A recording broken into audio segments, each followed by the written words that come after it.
ये हजूर energy is fundamental to किसी भी, और ये 1 रुपये की बात कर रहे हैं। इधर जो केजरीवाल की गवर्नमेंट आई है उसने तकरीबन 300-400 यूनिट तो फ्री कर दिया, और जो यूनिट की प्राइस है वो 4 रुपये से 11, यानी मैक्सिमम 11 रुपये है और 4 रुपये है। ये एक अच्छी बात, हमने एक लकीर खींची थी, मैं बड़ी ज़रूरत थी इसकी। क्या है ये है तो साथ ही देखें, एनर्जी का मसला हमारा ये है कि जो IPPs हैं उनको इरिस्पेक्टिव आप एनर्जी यूज़ करें ना करें, यू हैव टू पे। ठीक है। अब मुझे everybody knows it's open truth कि 45,000 मेगावाट की कैपेसिटी आपने, जिसकी हमें ज़रूरत नहीं है। ठीक है, आपका अच्छा नेटवर्क सपोर्ट ही नहीं करता, उतनी ट्रांसमिशन कैपेसिटी भी नहीं है। 20-22 हज़ार पे ट्रिपिंग स्टार्ट हो जाती है, बल्कि शॉपिंग क्यों की हमने इतनी? सर जी देखें, जो भी हमारी जितनी भी प्लानिंग है वो स्पेकुलेशन बेस्ड है। स्पेकुलेशन बेस्ड इस वजह से कि जो आई एम सॉरी टू से जो की पोस्ट पे लोग हैं वो कम्पिटेंट नहीं हैं, और जो लोग पावर में उनको सिर्फ शायद खुद पसंदी पसंद है, उनको बस तारीफ़ें, वो लोग साथ में बिठा के लॉबिंग करके 45,000, मुझे लगता है कि 2030 में भी शायद 45,000 की। अच्छा, ये सोलर हम खुद बना सकते हैं यहाँ पे? सोलर मैन्युफैक्चरिंग बड़ा काम है जो हम नहीं कर सकते। देखिए, सोलर मैन्युफैक्चरिंग जो है वो एक पूरा बहुत बड़ा सेगमेंट है, और चाइना जो है वो लीड कर रहा है वर्ल्ड ओवर में ना। हमारी एनर्जी यूनिट कंट्रोल में आता, हम प्रोडक्शन में कैसे जा सकते हैं? एक और मुझे बात, वो कहते हैं जी अगर आप होती है लगा लेंगे तो हमने मुआहदे कर रखे हैं, उसके पैसे कैसे देंगे? सर देखें, वो तो इनएविटेबल है ना। सोलर तो देखें, अभी आप नेट मीटरिंग की बात कर रहे थे, अगर नेट मीटरिंग फॉर एग्जांपल बंद हो जाए क्या होगा? लोग people will move to storage, storage पे चले जाएंगे, बैटरीज पे चले जाएंगे, रेवेन्यू इंक्रीज नहीं होने वाला। ठीक है, दैट इज़ फॉर श्योर। ठीक है, because the cost of energy जो 70 रुपये यूनिट है, इसमें लिथियम आयन बैटरी इतनी सस्ती होगी कि पे बैक 3 साल में हो जाता है। तो वाई वुड एनीबॉडी पे? वो तो ऑफ ग्रिड हो जाएंगे। तो पॉइंट ये है कि जो एनर्जी है ना वो पिलर होता है किसी भी इकॉनमी का ना। तो लेकिन जब आपने IPP सर्वे बिठाए हुए हैं तो आप तो उसके पेट पे लात मारेंगे। वो लॉबिंग उनके पास, हमें लगारी सब बताते हैं भाई हम इनको तो सर जी वो लॉबिंग इतनी स्ट्रॉन्ग कर सकते हैं, उनके पास इतना बजट है, उनके पास इतने पैसे, उनको तो फ्री में पैसे आ रहे हैं, एक्सपेक्टेड IPP चले ना चले। कंपैरिजन क्या है प्राइस का बांग्लादेश में सोलर का, इंडिया में और हमारा? सर सोलर देखें, सोलर का पेनिट्रेशन पाकिस्तान में बहुत कम है। ठीक है, अभी शायद 1,55,000 कस्टमर हुए नेट मीटर, बाकी ऑफ ग्रिड हैं। ठीक है, और 1,55,000 आउट ऑफ 5 करोड़ कुछ भी नहीं है, नॉमिनल है। ठीक है, हमारी इतनी इरिगेशन, इतना बड़ा सेक्टर बना हुआ है, मेगा इरिगेशन का पूरा नेटवर्क है। आप उसके ऊपर अगर सोलर लगा लें, ठीक है, तो आप तो इवेपोरेशन भी नहीं होगी और एनर्जी ज़्यादा मिलेगी। इतना ज़्यादा एरिया हमारे पास है, चैनलाइज नहीं करते। क्यों? IPPs आप टेक्नोलॉजी अवेलेबल है, टेक्नोलॉजी सर इतना लोएस्ट हो गया है। आप 135 रुपये तक गए थे पर वाट के ऊपर, अभी जो है वो 30 रुपये पर वाट पैनल बिक रहा है। और ये उस वक्त डॉलर रेट बहुत कम था, अब डॉलर रेट भी ज़्यादा, फिर भी सस्ता है। अगर वो डॉलर रेट होता अब 10 रुपये पर वाट होता। तो ये तो इनको तो चाहिए कि पूरी दुनिया ने वैसे IPPs के, पूरी दुनिया से मतलब है कि जहाँ पे IPP मुआहदे थे वो रिवोक हो गए, बहुत सारी जगहों पे हुए। पाकिस्तान को क्या मसला? बिकॉज वो आई एम सॉरी टू से वो स्टेक होल्डर साथ होंगे ना, उनके बेनिफिट्स होंगे, उनके इंटैक्ट होंगे जो पॉलिसी मेकर्स हैं। तो इस वक्त 10 kV का सोलर कितने का है?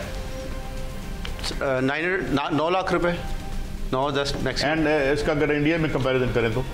इंडिया में कंपैरिजन करें, इंडिया का कंपैरिजन करेंगे तो इक्वलेंट ही होगा, लेकिन पॉइंट ये है कि वो फाइनेंसिंग गवर्नमेंट उसको फाइनेंस करती है। इनको चाहिए वो फाइनेंसिंग पॉलिसी, एक फाइनेंसिंग पॉलिसी। मुझे बताया जा रहा है कि 3 लाख रुपए का। एहसन साहब आप एक तो मादाम का जवाब भी दे दीजिएगा, लेकिन बहरहाल ये डॉक्टर साहब ने भी ठीक बात की कि अब लोग इससे जुड़े हुए हैं, मजदूर भी जुड़ा हुआ था इसमें। तो क्या हम समझें कि सीरियसली वो चाहते हैं? मतलब हम क्यों चाहेंगे कि प्रॉपर्टी बैठे? मैं तो ज़ाती तौर पर तो कदर नहीं चाहूँगा, लेकिन ये मुझे फरमाइए आप कि क्या कोई सीरियस सोच मौजूद है कि ये इसी के गिर्द जुड़ा हुआ था? सारे बाहर से पैसे आते थे, लोग प्लाट खरीदते थे पसमानदा मईशत में, तो ये उम्मीद भी तो हमारी ख़त्म ना हो। डॉक्टर साहब ने भी जैसे जिक्र किया ना कि 17 बिलियन आए हैं अभी 6 माह में, तो जो UN का फिगर है ना कि जो भी फॉरेन रेमिटेंस आती है उसका 47% रियल स्टेट में जाता है। अभी जा रहा है?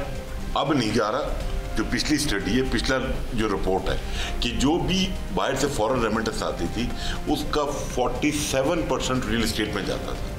जिसको आपने ब्लॉक कर दिया, और उस पर भी FBR की नलायकियाँ कि आपने ओवरसीज पाकिस्तानीज के लिए ऐसे लॉ या उनके लिए ऐसी कदगनें लगा दी कि उनका यार दुबई बेहतर है, मलेशिया बेहतर है, टर्की बेहतर है, वो आना भी रुक गया। बट अभी जो मैकेनिज्म हम लेकर आ रहे हैं उसमें उम्मीद है कि वो चीज़ें दोबारा रिवाइवल की तरफ जाएगी।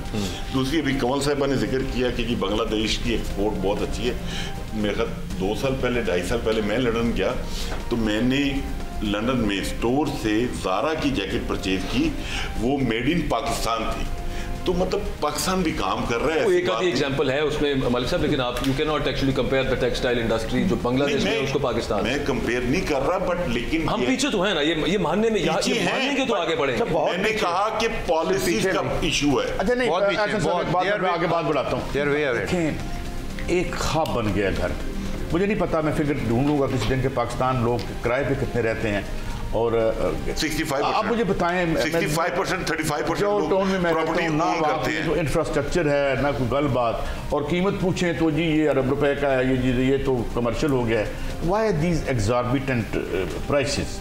क्योंकि आम आदमी की अब ख्वाब बन गया घर, आम आदमी का ख्वाब बन गया। उसकी वजह यह है कि यहाँ पे कैश इकोनॉमी है।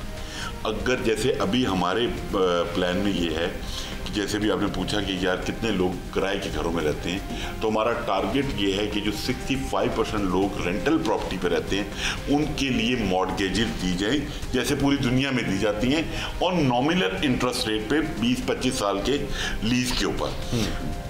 बेसिकली जब तक आप चीज़ों को स्ट्रीमलाइन नहीं करेंगे, आपका वैल्यूएशन का मैकेनिज्म, चीज़ों को रजिस्टर करने का मैकेनिज्म ठीक नहीं होगा, तब तक आप इकॉनमी के अंदर उस तरह कंट्रीब्यूट नहीं कर पाएंगे। जहाँ तक रही बात, जैसे भी आपने कहा कि आम आदमी की रीच से बाहर हो गया, मैंने आपसे कहा 200 कनाल ज़मीन होती है, 20,000 फाइल बिकती है। उस बेचारे को ना प्लॉट मिलता है, ना जगह मिलती है, ना घर मिलता है, लेकिन जिसने वो ड्रामा किया होता है ही मेड नास्टी मनी। आप इस तरफ ये कह रहे हैं ना कि जो डीरेगुलेट किया आपने हाउसिंग को, वो फंडामेंटल प्रॉब्लम है।